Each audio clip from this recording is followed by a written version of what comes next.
I'm hanging out here on the ice right now at the UPL event.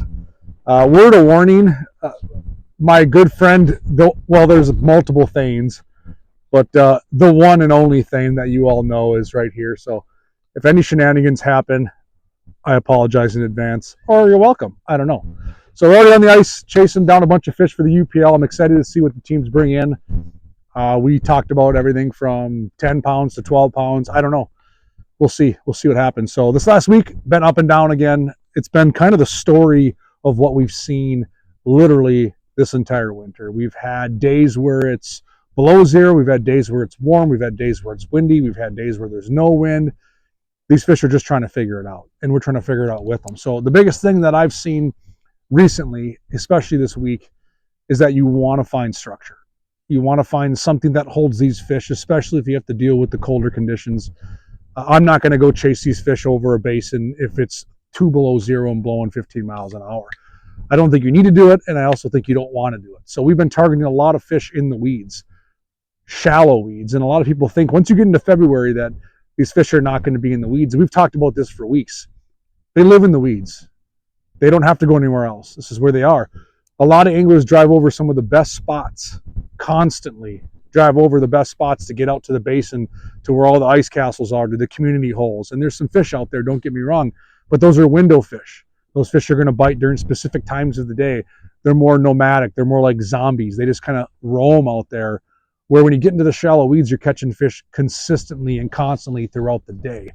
So I would encourage you, as you jump out this next week, we got a lot of cold weather presented here again in front of us. I'm looking at, I think, 2 days where the highs are in the negatives.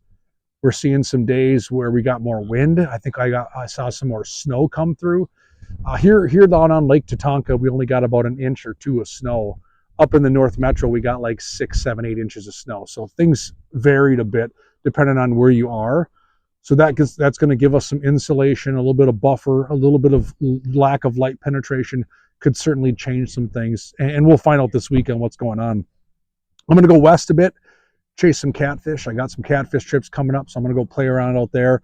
I will be on Lake Minnetonka again a handful of times, as well as some North Metro lakes, and we'll see if these patterns continue. So for me, it's going to be the shallow weed bite. I'm going to focus on structure. I'm not going to fish the entire weed line. I'm going to fish inside turns, outside turns, humps, depressions. I'm looking for taller weeds. Not all weed lines are created equal. As I pan through, I'm looking for weeds that are taller. I can do that in a number of ways. I can do that by looking at forward-facing sonar. I can do that by flat out just punching a hole and using an underwater camera. A lot of us fail to use our aqua views as much as we should. In fact, today during the UPL, I watched a handful of teams, literally tournament day, continue to use the underwater camera as they went from weed bed to see what fish were there and if it's the ones they wanted to target. So try those sorts of things. You also can use a little bit of memory. You can think back on where you were open water fishing, and you might look at yourself and say, I remember there was an expansive weed line here. I couldn't even fish some of these clumps of weeds. They were so thick. Now those clumps of weeds are going to lay down just a little bit, and those clumps of weeds are going to draw in a lot of fish. So in the summertime, you may look at these spots and say, not even fishable. But right now, I'm telling you, you may want to go back and revisit some of those areas for especially your bigger bluegills and your bigger crappies. Our best bite on Tonka this last week was religiously 6 to 10 feet of water. Not out in the abyss, not out in the basin, 6 to 10 feet of water, and we have all these spots to ourselves. But you have to give it a little bit of sweat equity. We're punching a lot of holes. We're leaving the forward facing sonar in the truck, and we're just getting after it like we've known. What are we using to catch fish? I'm continuing to feed them with the pinhead. 1/32 ounce is still my name of the game. I love this gold one. The gold one, for whatever reason, now 2 weeks in a row has been the best producing. We've used Wonder Bread, we've used Glow Pink, we've used Fire Tiger, we've used a variety of different colors, and now 2 weeks in a row, this gold one. Gold and black, not the holographic perch, which will work too, but the gold and black one has really put a lot of fish topside. And I'm using a noodle rod. This is a 32-inch Thorne Brothers custom noodle rod, inline reel, 3-pound test line. Pretty simple setup. You've probably heard me talk about this like a broken record. The next one is going to be your number 12 drop kick. I'm using that Glow Wonder Bread. I am using a black bolt minnow. I like that contrast. A lot of times when I'm fishing a plastic, I want a dark head, light body, light head, dark body, and that gives me that contrast for that fish. This has worked well on a variety of different things. Punch one, punch two. If they don't eat the pinhead, usually I can get them to do that. we will fish them with the plastic. Again, inline reel, I went with clear frost ice line on this one. This has got a spring bobber on the tip. This gives me the best of both worlds as we're targeting panfish. We've also got a lot of fish this week to go on tip-ups. The tip-ups have been just flying. What I've learned here with these tip-ups, I've got to do a single treble. I take a jigging spoon. I take a Rattling PT jigging spoon. I take the treble off. You can use the same treble if you want. I drop it down a few inches. I use that as my weight.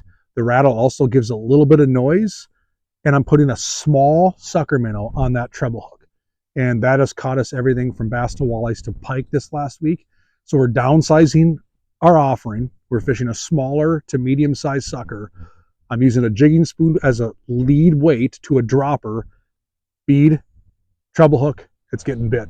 Main line's Dacron, 50-pound test, all the way to the spoon, and then my little dropper's got some type of fluorocarbon. You can even use a 10-pound test line for that. So that's kind of what we're doing out here. We're going to be doing the same thing this entire week. We're going to be chasing down fish shallow. We're going to be getting after it. We're going to be hunkered down. I have a feeling we're going to be inside a fish house a whole bunch, just because I'm looking at this weather ahead of us. It's going to be chilly. So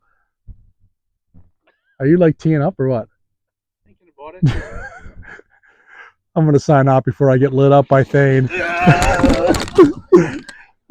So the one thing you didn't realize with Thane Jensen, he's not the most agile. It's the Super Bowl today. And thank goodness he doesn't play for the Eagles or the Chiefs. I'm guessing he played for the team that lost. But we'll catch you next week. Thanks for tuning in. I love these guys.